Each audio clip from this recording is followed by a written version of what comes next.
Welcome to Argue Bros, the podcast that gives you multiple perspectives on today's hottest topics.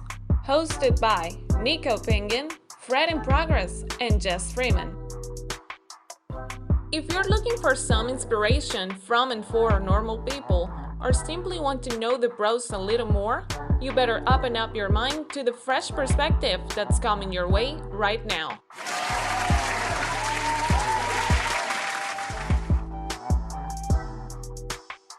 And now, thank you for joining us on another episode of Argue Bros, where we got Fred in Progress in the building. Fred, say howdy. How we doing tonight?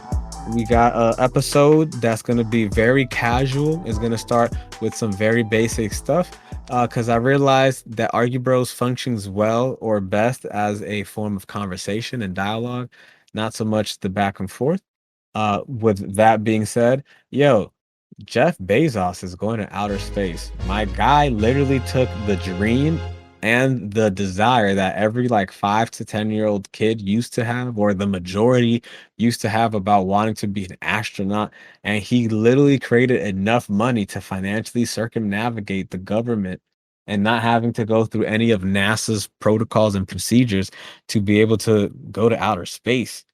And it's kind of funny because since he created the company, it's like he's going for free while everybody else has to pay like 2.5 million. Man, you know what I'm thinking about while you were saying that just now?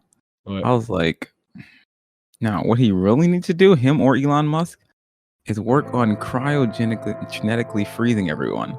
And mainly him, because imagine we're gonna work on space and everything, but it's gonna be a few generations before it's legit. I can go to other planets and they got little compounds and stuff that we built up or something, And so I'm like, what needs to happen is underground secretly, Bezos, if he's not already doing this, needs to somehow figure out how to freeze his body and mind so that way he can wait to the future and then actually wait about 30 to 50 years, come out like Futurama and Fry. That's what they need to do. We need to see how we can prolongate human life through freezing people, because only then when science actually catches up, we can actually go to space and explore some shit, and it not be like, oh wow, space is dope, and about 60 years from now space is still gonna be dope and no further along. And let's just say you believe in space. I don't want to force space down anyone's throat. It could be just a theater, who knows. But in your case, that's kind of think about it for a moment. In order to cryo freeze effectively, who's going to be the one solving the problems in order to get to that moment to be able to travel? Because think, Elon Musk, Jeff Bezos, and the other individuals who are doing it secretly. You can't tell all the smart people. I know, but think about it. If these top-notch individuals all go into the bunkers and freeze themselves out, who's going to be carrying out the missions to get to the space? Oh no. No, I'm just saying for Jeff Bezos alone. Leave Elon Musk and all them. Let them. Well, we can't have all the smart people. And I'm saying that if I was Jeff Bezos, I'll say I had the money and the smartness, I'd be splitting off half that on the ground. Be like, yo, Amazon, cut a little 5%, because I know we like $1 trillion company, and move that into cryogenics. We gonna get some special scientists that know then about also the my freezing question field, about the would be, veins. my question would be, at what age would be rightly so to do so? Like right now, this moment? Or, wait another 5-10 years and accidentally disappear or accidentally die? I say 5-10 years, because I think with 10 years of accelerated focus on that, I think they can make a viable product of some sort. Because science is so far. It's just if we focus on a task with enough money at it, it can be solved to a certain extent. Mm-hmm. If it wants to be solved. There's so many problems that could have permanent solutions, but it just makes no monetary sense to do so. I'm pretty sure out there we could have came with cures to a lot of diseases that we have currently that we just choose not to, because vaccines are easier and pills and medication is easier. I mean, yeah, I would say not so much money, but more so focus on problems will be able to allow solutions to come forth. Like, one of the things that we currently have going on is presenters for hire, which is this company that we're going to enroll pretty soon in the future, near future, hopefully, where we essentially learn as much as we can within a reasonable amount of time, usually within a week or so, on a given topic, enough information to be able to speak upon and teach upon to others as if we were at least intermediate, if not experts in the field. And it's one of the things that I realized, that if we can focus on problems, then we can think of solutions, which is what I think that Jeff Bezos and Elon Musk are trying to do. They're trying to solve the problem of humanity is going to pretty much destroy themselves and try to become a multi-planetary species, being capable of launching on the moon, to Mars and other subsequent planets wherever they may find. It's just, an unfortunate thing when you think about it, though, that if the light years is as the scientists depict, then that means that the moment they leave to go to other planets, time here is advancing so much. Like literally, time is advancing so much, but in outer space, it's so slow. And it could be crazy. Like, this is just my mind going wild and with theories of relativity of science and fantasy, because I'm a writer too. Uh, wouldn't that also mean that there could be humans right now traveling to other planets and time is just speeding by so rapidly, but for them it's so slow? Like, we're already accomplishing great feats on other planets, but because the time contortion is so completely different, we don't know what's happening right now. We're infantile when it comes to space. We have no idea what's going on. Yeah, we know the bare minimums. The rest we gotta figure it out through over time and effort. I'm like, again, I know there's other people who are like, why devote so much money into space when Earth is so shitty? Just like, they ain't wrong. We could have solved so many, like we could solve all this plastic pollution if we wanted to. Like even people with no money in like Africa and other places are like, we can make bricks out of plastic. We can do this with plastic. They're creating so many different products and stuff out of all our waste. And we just got rid of our waste and then had more groceries and produce and stuff, farmers and stuff. Man, there's so many things to be solved. But I mean, I ain't about to do it. It's a lot. That's a lot of money, time, effort, and work.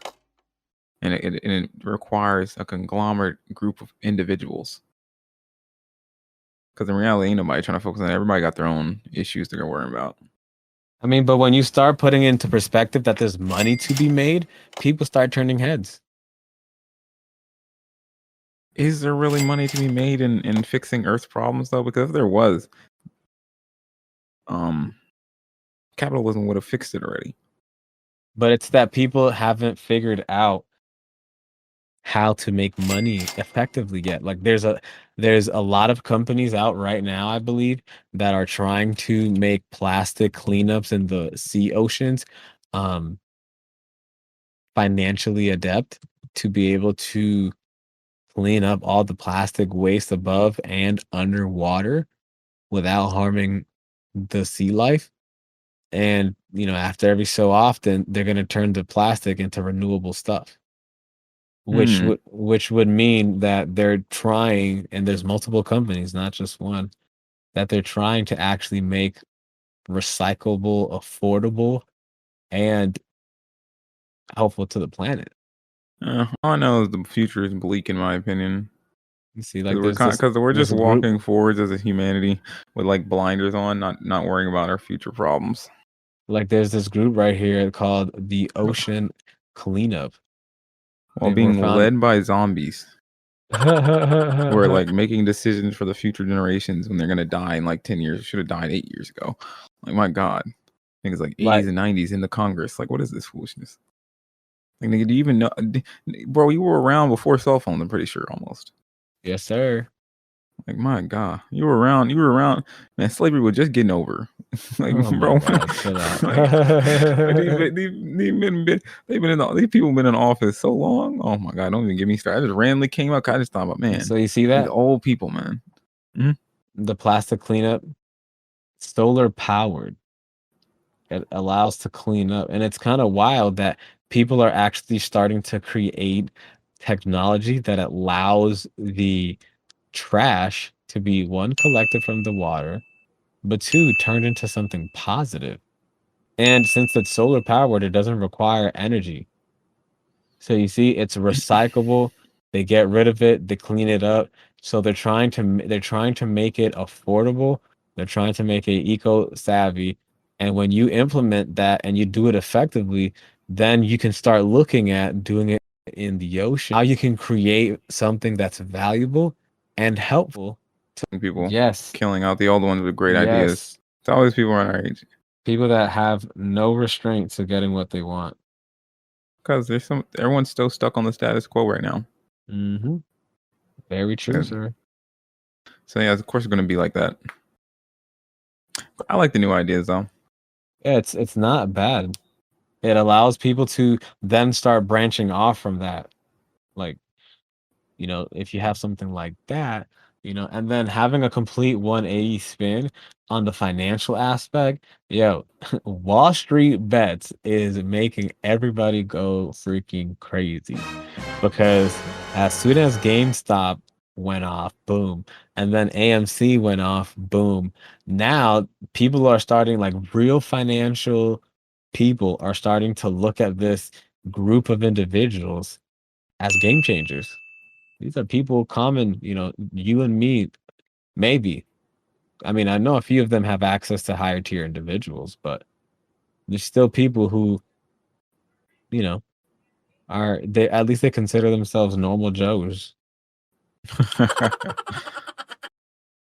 Yeah, And they're making good. They're making good money just grouping up, but it's still risk, but it's way better now because they move as a group, and then now it's offset because everything builds up, and then a new Mhm. layer falls, and a new layer falls. So now you don't know: are you going with your group? Are you going with the group? Are they lying? Or are Mhm. they really being honest? And you don't know if they're lying because it just builds layers of deceit now. And so now you can Exactly. look at the vlog, and you have to really be able to read in between the lines. And it's like people having to now finally start to, one, find easier access to more financial information. Like, on our Presenters for Hires, our first gig is the introduction to investments, as well as we also have more um, investment based instructional presentations.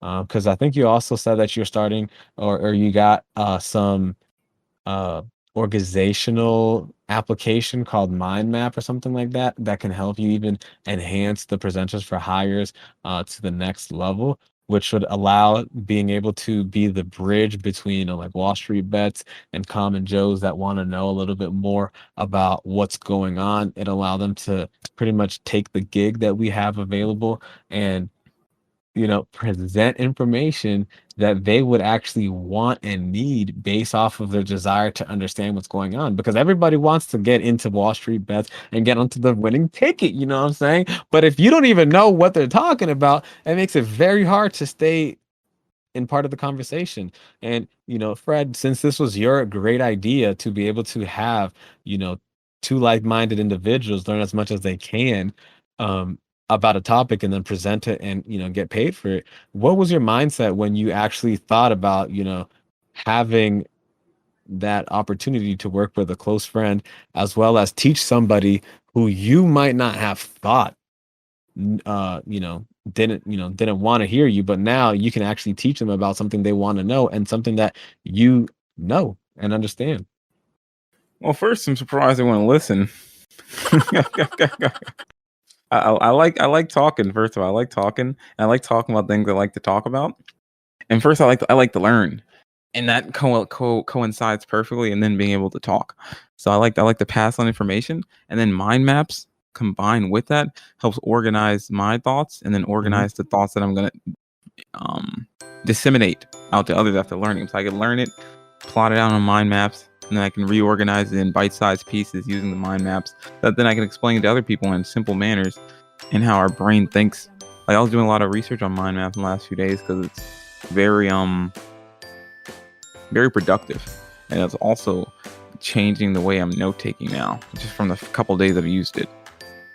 Just because it works so much more in, like, working with the colors, working with the trees of connecting ideas, and how you only use one word per connection, so that way you have to really think about it and combine all the thoughts that you're trying to think for that that multiple ideas into one overarching word. And so that way, when you really got to think about it, you got to spend a little bit more time actually understanding what it is, because if you don't understand what it is, you can't come up with that one word. And it also, it also introduced a new aspect I didn't realize, which I'm learning new vocabulary words. Come like, I know what I want it to mean, but I don't know the word for that. So then I find myself googling what is this? What word means this? So I'm just adding words to my vocabulary.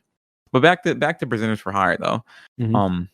Being able to learn with someone I'm so close with, you of course, and then being able to turn that out into something that I could teach somebody else who didn't know something in the beginning. Because what I find intriguing is giving somebody the power to do something they didn't know just through information.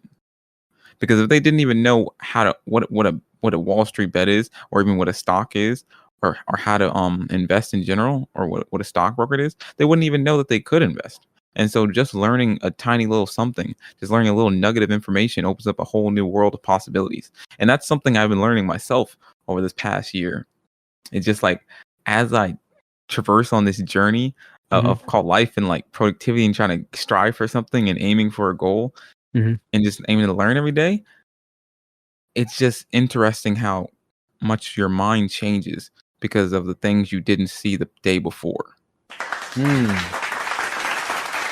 You don't, and you can't really understand that until you pass that line. It's like Right. you won't really understand that you're married until you walk past that line. You're married and all the flowers are throwing. You're like, oh my God, I'm married. I got the ring. I got the husband and wife. You know what I mean? Like once you pass that line, like that new thought enters your head.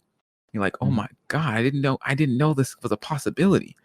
That's why learning is an addiction. Learning is an addiction once Yes. you actually learn to enjoy it.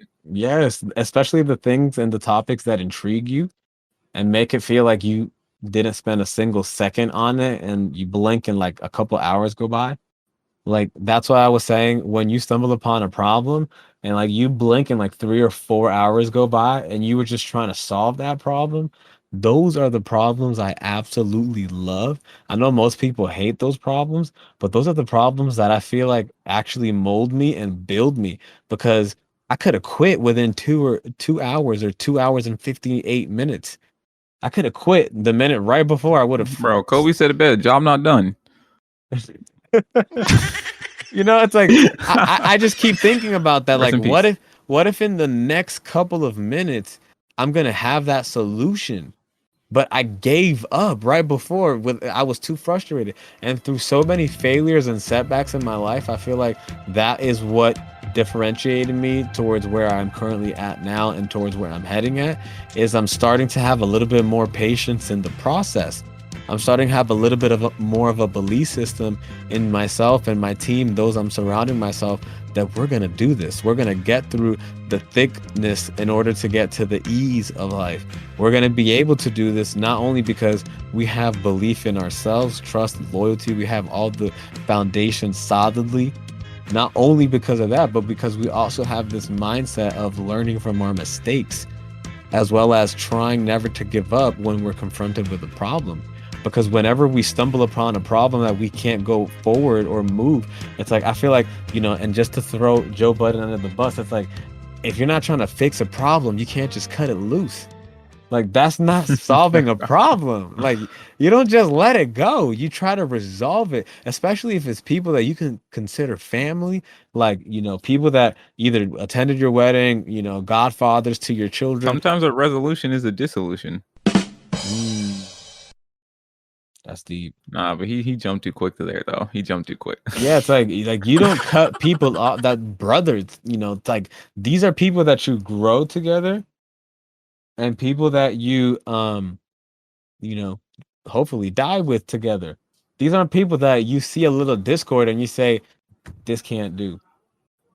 That's not dope, So that's why having that mindset and having individuals who have that hunger, that desire, not only to learn, but to be able to prosper and share that information with others. And it's just like, we're not being selfish. We're just asking for, you know, compensation for us busting our heads, trying to figure out all these endless problems and trying to crunch up complicated information. Honestly, that And it's also, how do we use a passion we have of learning to also be able to learn full time and learn what we want to learn, because we're not going to be able to learn for free. It's not back in the day where you got paid by a kingdom on a retainer for you to be a scholar. Like, you got to get a job, you got to find some way to make money. So why not make money through your passion and also through helping others? Because I mean, the best way to make money is fits all three. And one of the things that I try to equate the presenters to higher concept, it's just simply like we want to become so learned in a topic that we're capable of speaking and dialoguing and giving much more depth than the ordinary individual, who even the individual who has a master's degree in that field might want to look at what we have to present because it's a different vantage point, especially with a lot of information nowadays that gets completely distorted.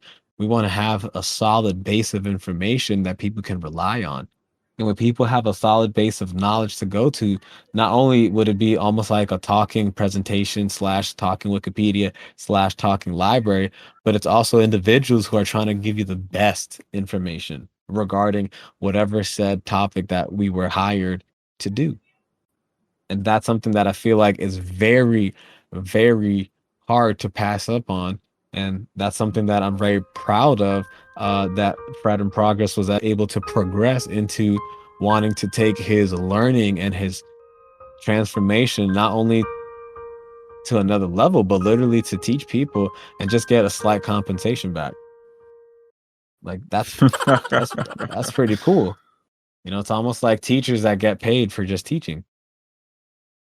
You know, I mean, that's a dream, man. Hey, Martin Luther King had a real dream. The teacher got paid more than 40,000. man, I know if teachers got paid more than 40 bands, people would try to be teachers tomorrow. That's not valuable. If teachers got paid like the median wage in this country, more people would try to become teachers. Think about it. You just got to pass on your current knowledge to the next generation in a cohesive, understanding way. Test them once a week. You know, and that's because break my engineering mind just breaks down teaching into a logical and repetitive manner. You work like what 8-9 months out of the year, so you got the summer off pretty much.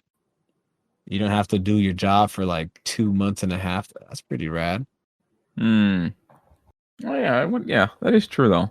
Do they? I wonder about teachers. Do they really just get like 2 months and a half off? Like, what do they do? They Yeah, don't do they no prep just work or nothing. they do prep work like 2 weeks before school or something like Oh, so that. they just get to chill. Oh, that's crazy. Yeah, they do like 2 weeks before, 2 weeks after, and then some of them have to take like certain tests or whatever during the summer. But it's like you just go walk in one day and take a test, just like licensing for whatever kind of job you have. You have to That's do crazy. licensing. That's just like police. They're under tested. You think so? Yeah, man. Those are the people who be teaching our young minds. Are they that easy to be a teacher? Damn, I didn't think about it like that. Yeah, man. Because they don't think about it like that, because they just teaching a pre-prepared curriculum of brainwashing stupidity and some basic math stuff that we need to learn. Like, all they got to do is be able to reverberate words and like have a little direction in them. Like, what? Yeah, that's the I know, employment no of. disrespect to y'all teachers that actually are out there wanting to teach young minds. I'm just saying, like, the Hey, outlook on teachers is bleak. hey, I got a lot of disrespect for teachers that ain't trying to teach the way you supposed to learn. So any teacher that try to teach me a way I wasn't supposed to learn, yeah, disrespect. Because there's some teachers out there that just do it for a check, man. Oh And man, don't get me started on the bad PE teachers, Sam.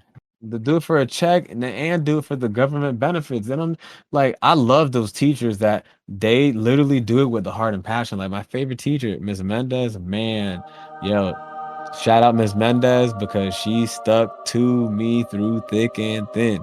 Man, I was that one kid that would just know most of the answers, blurt them out all the time. And as soon as I would just talk to everybody else in class. And no matter where she would move me, I'm still talking to somebody.